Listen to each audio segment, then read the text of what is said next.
Ladies and gentlemen, what we're witnessing right now is nothing short of an economic revolution. President Trump has taken the gloves off and is systematically dismantling the bureaucratic barriers that have strangled American prosperity for decades. Today, Nvidia announced they'll be investing hundreds of billions of dollars in U.S. manufacturing over the next 4 years. Hundreds of billions. This isn't happening by accident. This is happening because for the first time in generations, we have a president who understands that a nation doesn't make things is not a nation at all. While the last administration waged regulatory war on American business, Trump is unleashing the full power of American innovation and productivity, and the results, well, they're already here. Now, President Trump's economic revival reminds me of what happens when you give your body the right resources to thrive. Just as Trump is rebuilding America's manufacturing base, this revolutionary multi-collagen formula rebuilds your body from the inside out. While Nvidia invests billions in American production, you should invest in your health infrastructure too. A groundbreaking 2024 study showed that specific collagen peptides can reverse visible aging by supporting your body's natural process. And this formula contains 5 essential collagen types that your body needs to maintain health and vitality. Just like America needs strong economic foundations. So visit healthwithgary.com and get 51% off during their limited time offer. So what happened at the White House today? It wasn't just all about chips. There was a battle going on for education freedom. I should know, I was right there. Trump is dismantling the corrupt education system, but there is something that you guys need to know about what's happening in Illinois that could derail this and actually elevate this whole thing to the Supreme Court. Watch this. Less than proficient. Good afternoon, Gary Franchi from the Next News Network outside the White House. The birds are chirping. It's a sunny day. Well, back there, President Trump is taking a sledgehammer to the corrupt education system that's been failing America's children for decades, but something is happening in Illinois that could challenge President Trump's plans. I'll have more on that in a moment, but today, Press Secretary Caroline Leavitt made it crystal clear this administration isn't here to reform the system. They're here to dismantle the entire broken bureaucracy and put power back where it belongs with parents, teachers, and local communities.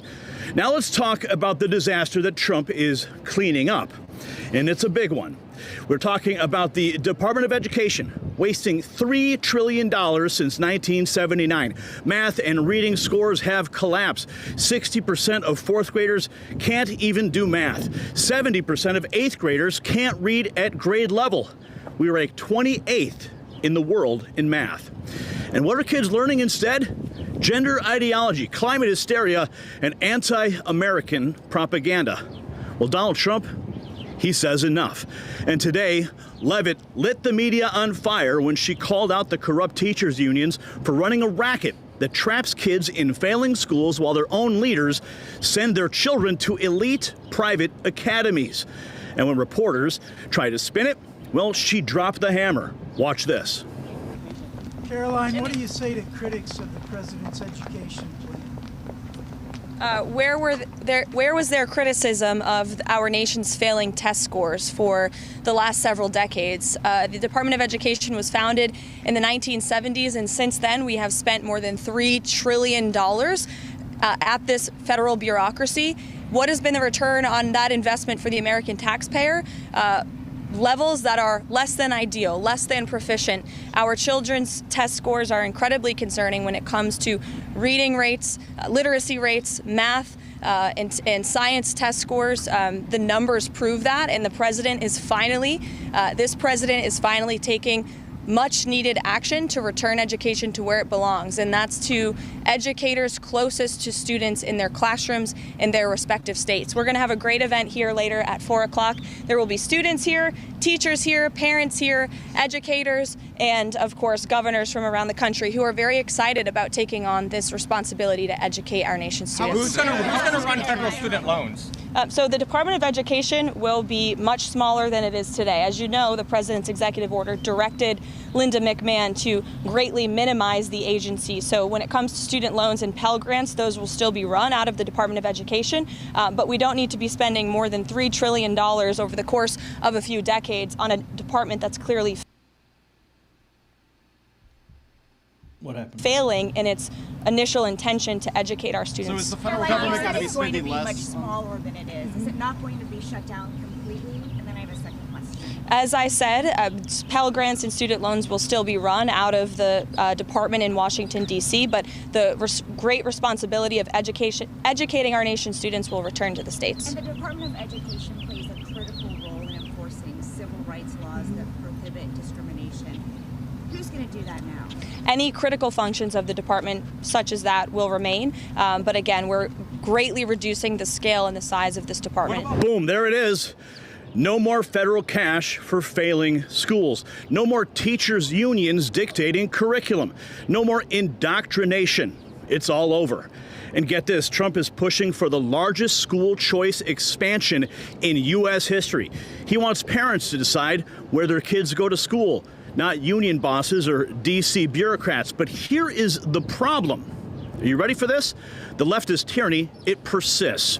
Illinois is advancing HB 2827, a bill that would force private schools and homeschooling families to register with the state, submit medical records, and comply with state mandates under threat of fines, jail time, and even child protective services. That's right. If you don't bow to the regime's education demands, they will come after your family. Now, this flies right in the face of long-standing Supreme Court rulings that protect parental rights. And if Trump is returning education to the states, then his administration must ensure that states don't use that power to trample federally recognized rights, especially for homeschooling families in private schools. Now, some radicals who push gender ideology, CRT, and anti-American filth into public schools, they now want to dictate what private and homeschool families do inside their homes. This is about control. This is about crushing school choice and making sure no child escapes the indoctrination machine. And here is the kicker. HB 2827 won't improve education at all, not one bit. It's just a power grab to bring independent families under the state's boot. If Trump's plan is to dismantle federal overreach, then he also needs to stop state-level tyranny, because if they can force your kid into a failing school or punish you for homeschooling, then education freedom is absolutely meaningless. Parents must be in charge, not bureaucrats, not the state, and definitely not the radical left. Trump is fighting back, but he needs to hear from you. Share this, repost this, and it's time to get loud. Homeschooling families, private schools, everyone needs to know exactly what is at stake. I'm Gary Franchi with the Next News Network, outside the White House on this beautiful day, bringing you the news they refuse to cover. Let's go, baby. Let's go. All right.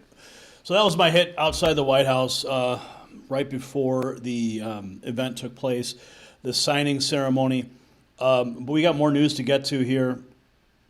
President Trump, here it is, the proclamation he signed today as well. Before it wasn't we just begin, about it wasn't just about the Department of Education.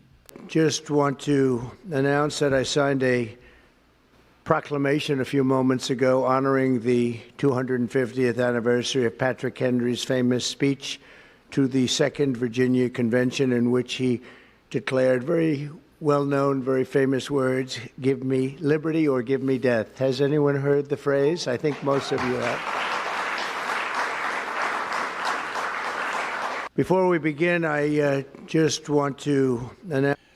And I want to show you the moment that here it is. This is when he signed the actual. This is when he signed the actual executive order. I was standing right there, capturing it all, right in the front row. Good-looking people here.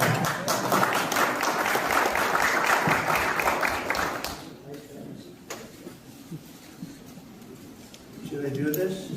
I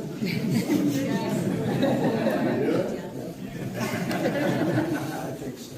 We have pens for you too, special pens.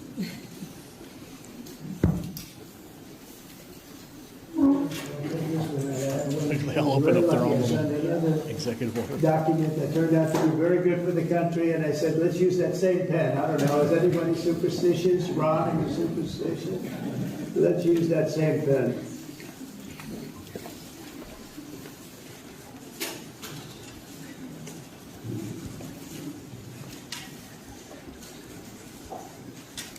Such a cool moment for the kids, too. Okay.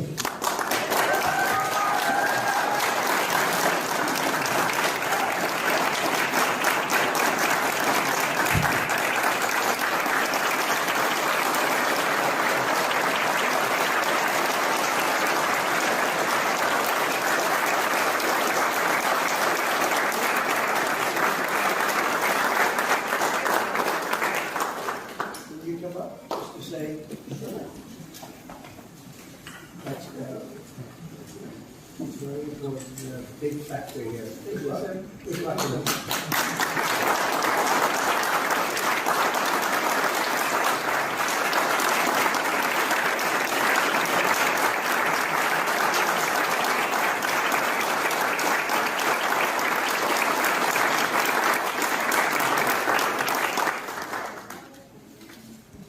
Thank you, everybody, very much. Good luck. Thank you.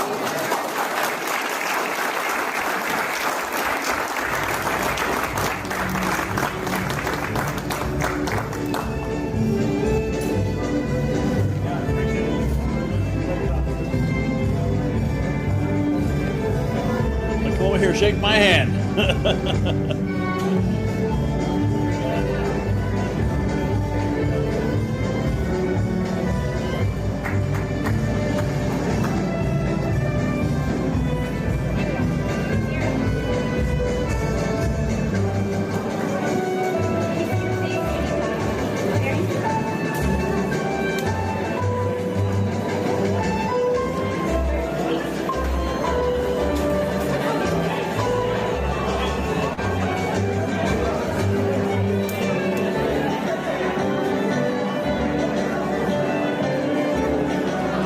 I think it says thank you.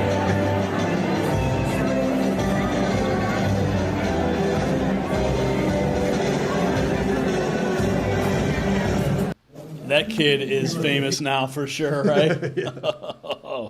No, man, just beautiful things happening at the White House. But I should bring this up too. Conor McGregor has now announced his candidacy for the president of Ireland. Yeah, he's going to kick some ass over there, I think, right? And then, do you guys see this? President Trump placed a copy of the Declaration of Independence in the Oval Office. The first president to do so. This is a president who truly loves this country. Did you hear about that? Yes, I did. I mean, that is remarkable. Yes. Like, he just picks up the phone and he's like, hey, bring up the Declaration of Independence. I want it on the wall. Like, it's just unheard of. Yeah. You know, and I think he had Laura Ingraham in there the other day, and he revealed it to her. And the curtains are up to protect it from sunlight because it'll destroy the document. So is this the original? I The wasn't original. It's the original Declaration of Independence. That's slightly unfortunate because now we can't go see it at the archives. I think there's a couple versions of it. Oh, so he's got one of the alternatives. Yes. He may have one of the alternatives. That makes sense. Yeah. And what do we have here? Ben & Jerry's CEO David Stever fired over his political activism within the company. Oh, so sad. What is this? What are they saying here? But delicious new flavor in support of refugee rights in the UK. Yeah, we're going to make an ice cream flavor that's going to help refugee rights in the United Kingdom. No thanks, not buying that one. Okay, President Trump positions the U.S. as a global superpower in manufacturing. This is direct from the White House. We can take a closer look at what they're saying here. Nvidia, the world's undisputed leader in chip making, says it will invest hundreds of billions of dollars over the next 4 years on its U.S.-based manufacturing operations, part of the manufacturing renaissance under President Donald Trump as he solidifies the U.S. as a global leader in artificial intelligence. I mean, we're so reliant on chips. Yes, absolutely. And just the whole idea of manufacturing in general and the onshoring of jobs, there's so much potential here for the American people. Well, remember when the pandemic happened and like all the used cars were like the prices were going up and up and up because you Yes. couldn't get new cars because they didn't have chips for the cars. Yes, Yeah. absolutely. And from a national security perspective, this makes sense on so many different levels. Yeah. Yeah. Where was Joe Biden? Oh, he was having his applesauce. He was having some of that ice cream the other people Yeah, you know. mentioned. Nvidia plans to spend hundreds of billions of dollars on manufacturing. President Trump becomes the first sitting president to address a crypto conference. That happened earlier today. Let's check in with this. We're ending the last administration's regulatory. Oh, the audio's a little messed up. We're ending the last administration's regular. Oh, sorry about that. Not sure. Sometimes these clips don't come in the way they are supposed to. Okay, what else have we got here? And have we seen a bump in Nvidia since this in the stock price? I haven't checked. Honestly, I haven't checked. But he said here, we're ending the last administration's regulatory war on crypto and Bitcoin. That includes stopping the lawless Operation Choke Point 2.0. It was a form of lawfare through government weaponization, but as of January 20th, 25, all of that is over. So I love crypto. I think it's a great tool. Here we have Rapid Response 47, Trump's accomplishments so far.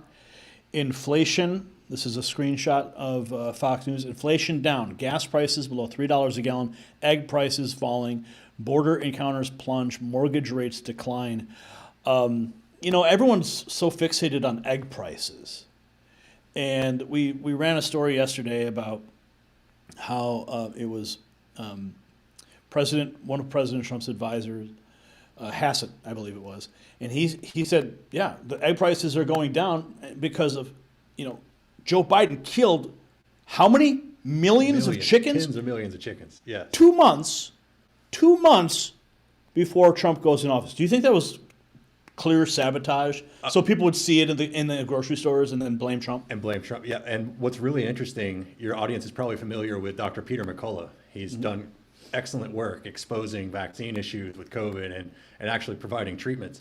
And I interviewed McCullough early last year, and he predicted exactly what happened with the chicken killing. Really? And I was trying to talk to him about past things, and he was like, no, this is the new thing. They're using the exact same thing, PCR tests of the birds to prove that they have this. Doesn't matter if they're symptomatic or not. And then he said they're going to mass kill. They're about to take out all of this livestock, and there's no scientific basis for any of this. His theory is that it's spreading by the wild ducks, the mallards. And he basically told, and this is March of last year, that he saw all of this coming. Wow. And then he basically said that when you're killing off all the chickens, not only are you're eliminating your supply of eggs, but then now there's no natural immunity. So that as soon as any flock gets it, he was basically end up with no chickens if this is the path you go down. Trump's advisors clearly saw the writing on the wall and understood that this time we actually do need to follow real science as opposed to what people tell us are real science. And I'm surprised at how dramatic we've seen the turnaround. Yeah. I knew that he'd get the chickens back, but this is really fast. I mean, yeah, within what, 9 weeks now? And gas prices are below $3 a gallon. Inflation is down. What can you speak to the gas prices at all? I'm California, so I can say that we have seen gas prices come down. But the state deals with its own issues there too. But Trump's hit the nail on the head here, and his economic team does, that in order to get inflation under control, you got to get energy prices under control. And they're really prioritizing that, and we'll see that relief for the American people. You end up with more money in your pocket. Everything costs you less to travel. All the goods cost less.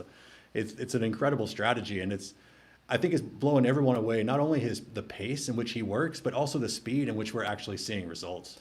I want to point out, this is Travis Gilmore. He is from Epoch Times. He is a White House correspondent for them.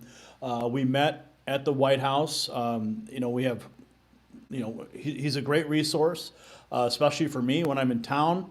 Because sometimes he's there, sometimes I'm not. And we can bounce ideas off each other, and we can, that's the whole point. Is being at the White House with the new media. We are building coalitions so that we can all help each other. Because I've had run-ins with people in that White House. They don't want us there. Yes. No. Have you had any experience with that? Absolutely. They see us as you're not real journalists because you're not one of the mainstream. I would never even work. A lot of us that are in this role, we would never even consider working for them. I don't care how much money they paid me. I would never take a job with any of them. And they have the nerve to look down on us. I just want to say thank you to President Trump, because I know he's watching. Thank you for moving the riffraff and the fake news out and allowing people that really want to come in and spread the word. It's truly an honor and a privilege, and they are really making an effort to allow people like you and me in there. And I'll tell your audience, Gary's in there working from morning to night. You can see his videos. He's in there busting it, getting in the front, making it happen. It's an honor to work with you, sir.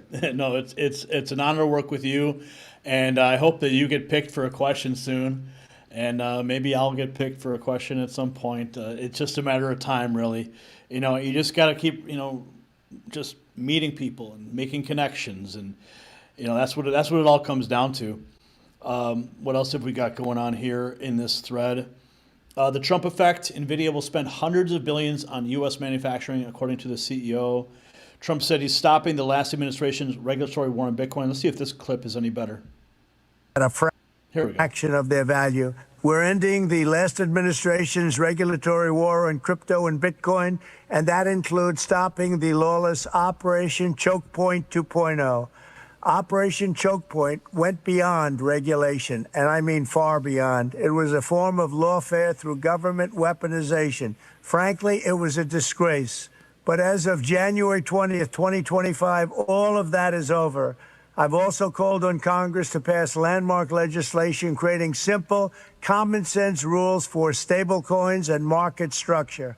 With the right legal framework, institutions large and small will be liberated to invest, innovate, and take part in one of the most exciting technological revolutions in modern history. It's so big, it's, I think, as big as you can get. Pioneers like you will be able to improve our banking and payment system and promote greater privacy, safety, security, and wealth for American consumers and businesses alike. You will unleash an explosion of economic growth, and with the dollar-backed stablecoins, you'll help expand the dominance of the U.S. dollar, and many, many years to come, it'll be at the top, and that's where we want to keep it. We only want to keep it at the top, always. I can already see that the energy and passion of the crypto community is the kind of spirit that built our country, and it is exciting to watch as you invent the future of finance. And right here, it's going to be right here in the USA, the good old USA. Together, we will make America the undisputed Bitcoin superpower and the crypto capital of the world. Thank you. Good luck. God bless America. Oh, wow. Now, when this was running earlier today, there was 275,000 people watching on X alone. Wow. Yeah, that's a huge number. I don't know, like probably on YouTube, equally as many people. I mean, this is a really big deal. Any thoughts on crypto? It's really interesting to see where we go with crypto. There's been so many ups and downs in the regulatory structure. There's so many unknowns there. My question is, do we end up with a Fed coin? And then that leads to the other question of what does Trump do with the Federal Reserve? Like, where do we go from here? There's a chance here that he's seeing an alternative theory in terms of monetary policy that he's not let out of the bag yet. Yeah. And that's where I think we've got a lot of big things ahead in terms of what he wants to do and wants to achieve. He likes to break the news himself. He doesn't want anyone scooping him. So I think there's some tricks up his sleeve that we're going to see soon. Yeah, I'm looking forward to seeing it. So the evidence is everywhere. Home sales rose nearly 4.5% in February. Trump becoming the first sitting president to address a crypto conference. The world's leading AI chip manufacturer pledging hundreds of billions to American production facilities. Okay, Trump is ending the regulatory war on crypto and Bitcoin. He's unleashing Alaska's energy potential, and he's bringing manufacturing back from China. These decisions aren't just good policy, they're the assertion of American sovereignty against globalist interests who spent decades selling out our economic future. And of course, our children's educational future is completely going to change. And President Trump signed that executive order you saw today. And many people are asking me, and they're saying, well, you know, how can, I thought he has to have Congress's approval to do so. Well, I argue this. Why can't they just make the Department of Education a closet in the executive office building and just have one guy processing Pell Grants all day, all right? You still have the Department of Education, but now it's just been downsized to a closet.